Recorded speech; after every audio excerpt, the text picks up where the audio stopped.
Are you looking for a financial professional who shares your Christian values and offers advice you can trust? Certified Kingdom Advisors are experienced financial, legal, and accounting professionals who have completed a rigorous certification program rooted in biblical financial wisdom. They meet high standards of integrity, competence, and stewardship, helping you honor God with all He's entrusted to you. To find a certified Kingdom Advisor in your area, visit faithfi.com and click Find a Professional.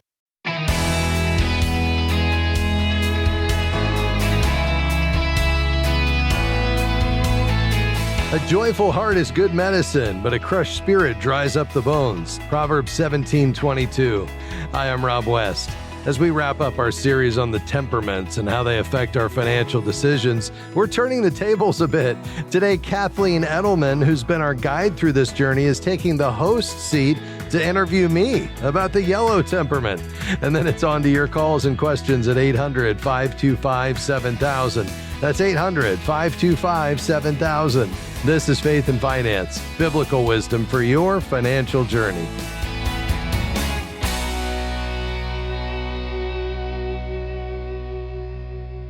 Kathleen Edelman is the author of I Said This, You Heard That, and the creator of a powerful video series and workbook designed to help people understand how their temperament shapes the way they communicate. Kathleen, I really appreciate you taking the time to actually do this entire series with us. Oh, it's been great. It's been interesting, fun, right? We have to get all the temperaments in there, right? Exactly right. And I'm thrilled you're going to take the host role today. That's going to be a lot of fun. So before we hand over the reins to you, I'd love for you just to do what you've done for the last 3 episodes, and that is give us a quick overview of the 4 temperaments, perhaps for anyone just joining us or needing a refresher. Okay, so temperaments date all the way back to Hippocrates.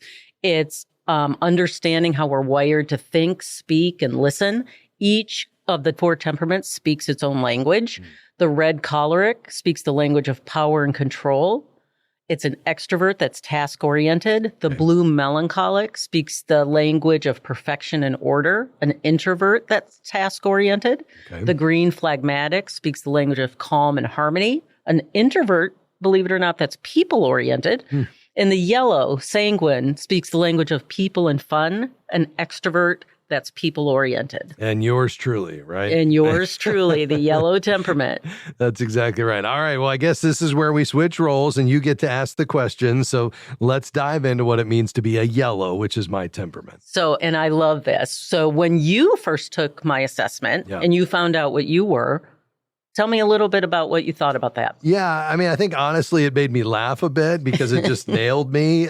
Julie, my wife, says, I'm the how and he's the wow, which, perfectly captures me. I think it made me a little uncomfortable, but in the best way, because it showed me I could grow. I realized why I love being around people. I'm always looking for the positive. I'm the glasses half full kind of guy, and I have a hard time slowing down. But I love the fact that it gave me language to talk about how I'm wired, not just with others, but even with my own team and even my family. I think at the end of the day, it gave me more self-awareness and a level of grace just to appreciate how God has uniquely wired me. Yeah. So most yellows, like you said, aren't surprised. You've heard your whole life, you're so much fun, you have so much energy, you bring so much joy, you're inspiring to others. Yellows thrive on that connection, laughter, being liked. And I know, Rob, you wear your heart on your sleeve. That's what yellows do. And they often struggle to stay focused. They really struggle with interrupting. But the temperament frameworks helps yellows understand their joy as just one of their many strengths, just like you said, and that their weaknesses are something they can manage. That's right. They don't have to ignore them. So here's something I want your listeners to know. Is tell us how the yellow temperament shows up and how you handle money. Yeah. Well, as you know, yellows tend to be spontaneous. So fun money isn't a category, it's a lifestyle. I love using money to create experiences and memories. I love giving, but sometimes I can find that I give more emotionally instead of strategically. So I've had to learn that wisdom is a part of generosity. I've also had to put systems in place. So automating savings, setting limits, using envelopes. It was really why I was so excited about our team building building the FaithFi app because I needed a system to control money. Because again, I look at the money through the lens of money as a tool, and it's to be used to enjoy people and experiences and things. And I can do that by saying, well, sure, we can afford that without even checking the balance. Exactly. And so let me just summarize, like the yellows often view money as a means of fun and connection, and they tend, just like you said, to be generous, but they can be impulsive with their spending. Planning and restrain makes them feel limited.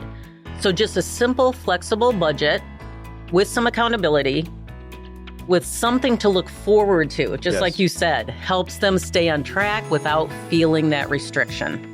We're talking temperaments today, and I'm on the hot seat as a yellow. Kathleen Edelman's here, and we've got much more just around the corner. Don't go anywhere.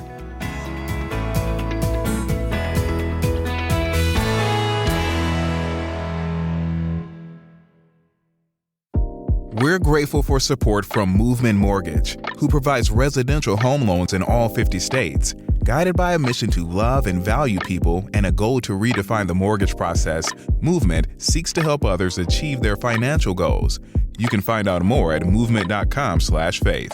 Movement Mortgage LLC supports equal housing opportunity, NMLS number 39179. For licensing information, please visit nmlsconsumeraccess.org. Faith and Finance is grateful for support from Sound Mind Investing. For more than 30 years, they've offered financial wisdom for living well. SMI provides step-by-step guidance for do-it-yourself investors, from those just getting started to those getting ready for retirement. More information, including a short video webinar on profit and peace of mind no matter what's happening in the market, is available at soundmindinvesting.org.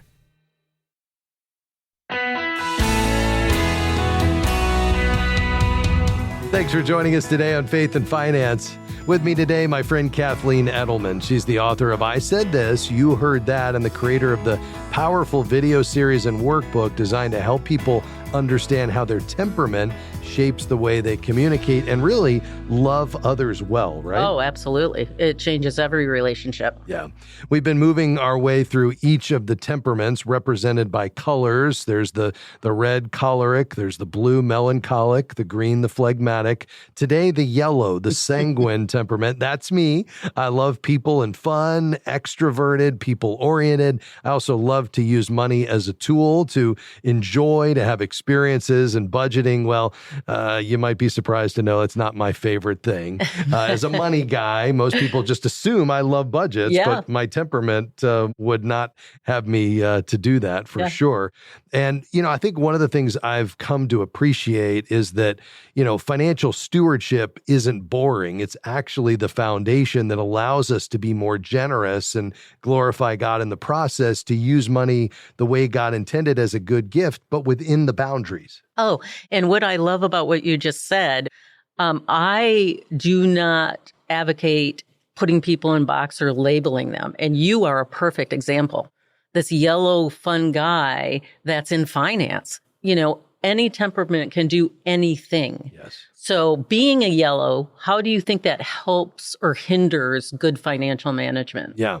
Well, I think it does both. It depends on the day and whether Amazon is involved. But, it can hinder things if I let my spontaneous people-loving side drive all the decisions. I mean, a gift for everyone I've ever met, right? Yep. But I think it can also help. I mean, we're, as you know, optimistic. That means us yellows believe that financial goals are possible. We bring energy to what could otherwise feel like a grind. Oh, yeah. We're also highly relational. So we connect finances to purpose. So I love helping people. I love giving. I love making memories. If it's those things, I'm all in. I guess what I've learned, though, is that I need structure with joy baked in. Yeah. And I think that's the secret sauce. If the plan feels lifeless, I'm going to bail. Yeah. But if I know that the plan is leading to something that's ultimately going to bring celebration or generosity or vision, I'm willing to go on the journey. Oh, yeah. Yellows bring that energy and optimism to the table, which makes them great motivators. but they may avoid details or delay tough decisions, right? Yeah. So they benefit from using flexible planning tools. For example, like you mentioned, the envelopes. Love it, especially if it's categorized. Hey, we're going to get a dinner with friends is written right on the front of the envelope, right? So yellows are uniquely wired to live in the moment. So long-term goals can be almost abstract to them. So framing financial wins in terms of freedom and short-term wins will absolutely keep them engaged, right? Yeah, no doubt. I see that in my life. So let's talk about the innate needs. Okay. The yellow's innate needs are approval, being liked for who they are without needing to change, acceptance, being invited or included, attention, having your full focus, especially eye contact, and affection, being noticed or acknowledged. So when these are met, that yellow is cheerful, connected, inspiring. They light up the room. They're fun to be with. Unmet, they can use charm and flattery in an unhealthy way. And we have to remember that a weakness is a weakness, but a strength taken too far can also become a weakness. Yeah. So how do you feel about that? When you hear these, do they sound familiar? Can you relate? Do they resonate you in the financial world? Yeah, I mean, this totally hit home for me because I thrive, as you said, on approval and acceptance, not in a shallow way, but in a tell me I matter to you kind of way.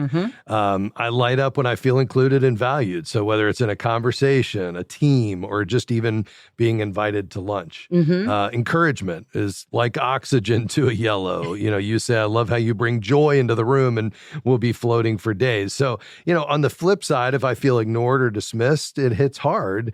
And it's not just about attention, it's about connection. Exactly.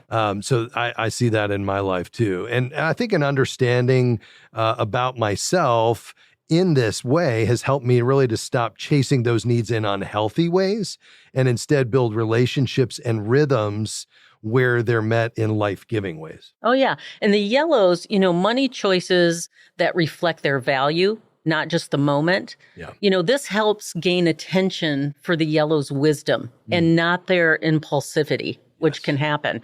Naming the innate needs helps them pursue healthy connections. You know, yellows shine brightest when their joy isn't tied to spending, but being fully seen for who they are, right? So it helps others understand their desire to bring joy isn't shallow. It's deeply wired in who they are. Oh, yeah. I mean, I certainly see that. Yeah. So what happens, do you think, when you're in a money conversation? You know, how would you say the yellow temperament shows up for that? Yeah. I would say if the conversation's about dreams or goals or generosity, I'm all in. You know, I'll have 10 ideas before we finish the sentence.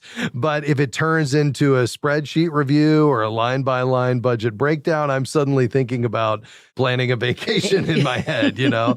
I naturally want to keep things positive. So if there's tension or conflict, my instinct is to smooth it over or change the subject on occasion, and sometimes instead of dealing with the issue directly. So I've noticed, you know, I tend to avoid hard money talks. If I think someone might feel disappointed in me, that fear of disapproval can get in the way. But I've learned over time, when I stay engaged and bring my joy with structure to those money conversations, they actually become powerful moments for unity and clarity and shared vision. So I try to prepare ahead of time and remind myself it's really ultimately about stewardship so that I'm present and grounded. Well, you learned that skill of preparation because yellows aren't necessarily wired for that. Yes. You know, yellows tend to lighten the mood or change the subject, just like you said, when things get tense. They're great at vision casting and being inspiring.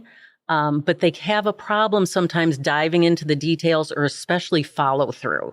So using their strengths of energy and encouragement can focus on that shared goal you said. Yeah. They thrive when the conversation is framed positively.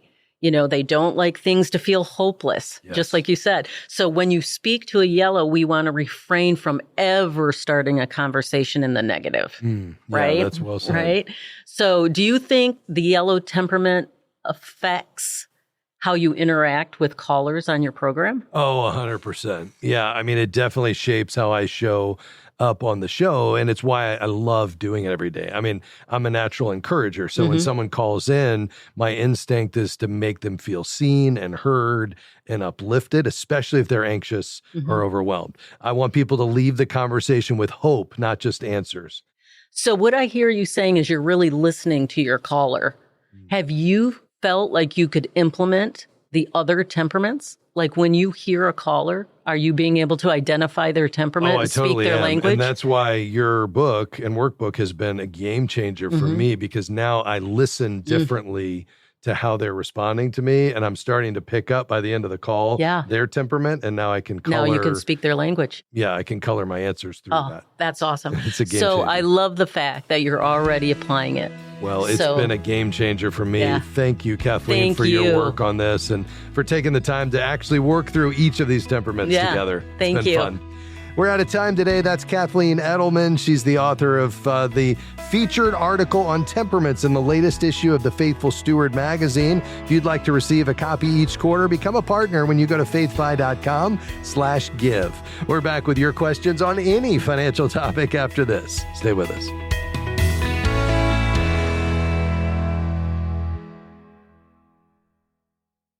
Are you looking for a financial professional who shares your Christian values and offers advice you can trust? Certified Kingdom Advisors are experienced financial, legal, and accounting professionals who have completed a rigorous certification program rooted in biblical financial wisdom. They meet high standards of integrity, competence, and stewardship, helping you honor God with all He's entrusted to you.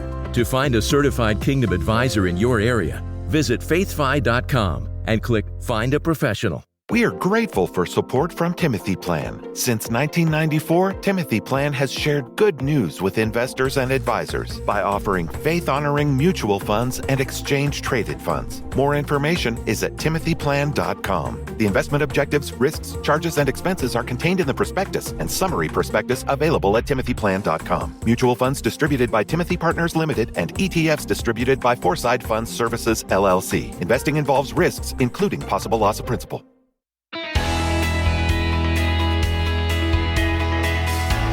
Great to have you with us today on Faith and Finance. So glad you're along with us today. Looking forward to taking your calls and questions. Here's the number to call to get in on the conversation, because the rest of the show is yours. 800-525-7000. That's 800-525-7000. Perhaps there's something you're just struggling with in your financial life. Maybe you're looking to pay off some debt once and for all. You just can't make that budget balance. You feel like there's more month than money in most cases. I get it. It's real. Let's talk about it. Maybe you're trying to figure out how to manage your investments and what is the proper approach in this market. Let's talk about whatever is on your mind today. Again, that number to call with any financial question. Lines are open. 800-525-7000. No waiting. You'll get right through 800-525-7000. Let's go to Indiana. Hi, Stephanie. Go right ahead. Hi. I am wondering, I'm about 3.5 years from retirement. And I have probably more traditional IRA funds than I do Roth. And I'm wondering if you would recommend taking the tax burden now and converting those traditional funds to Roth funds to avoid taxes in retirement. Yeah, it's a great question, and I think one worth looking at. You know, I would say it can be. Sorry to not provide a definitive answer. It depends, though. So it means, as you said, you will pay the taxes now as you convert, whatever amount you convert. If you're retiring in 3 years, you may not have enough time to recoup those taxes unless you'll be in the same or higher tax bracket in retirement. You can pay the conversion tax with cash outside the IRA, so you would need to have that cash available. Yeah. And then you plan to let that Roth grow long-term, even in retirement. Most people earn less in retirement, so therefore, you will drop down. So the risk is, you're at the peak of your earning potential right now. Let's say you are. We haven't talked about that. And you're paying all that conversion now while you're at a higher bracket, only to drop down into a lower bracket when you hit retirement because you're no longer working. And then, you would have been able to slowly pull that out at a lower bracket. So that's the one consideration. Mm-hmm. The other is, do you have the cash available? And then thirdly, are you going to keep it invested, in a way that would allow it to grow where you can take advantage of it? Does that all make sense? Yes, it does. Thank you so much. All right. Let me also mention there was a study done not too long ago by some researchers looking at thousands of situations of actual retirees. They came up with a rule of thumb. If you add 20 to your age, that's the amount you should have in traditional IRAs, or 401ks, the balance in Roth. So that would be another approach that you could consider. Thanks for your call, Stephanie. Let's go to Chicago. Hi, Nancy. Go ahead. Hi, Rob. Thanks for taking my call. Sure. So I am 40 years old, and I have 3 401k accounts from previous employers just kind of sitting there. And I've been talking to some financial advisors. A couple of them are saying that I can now combine them into one account, and my return would be like 8 to 10%.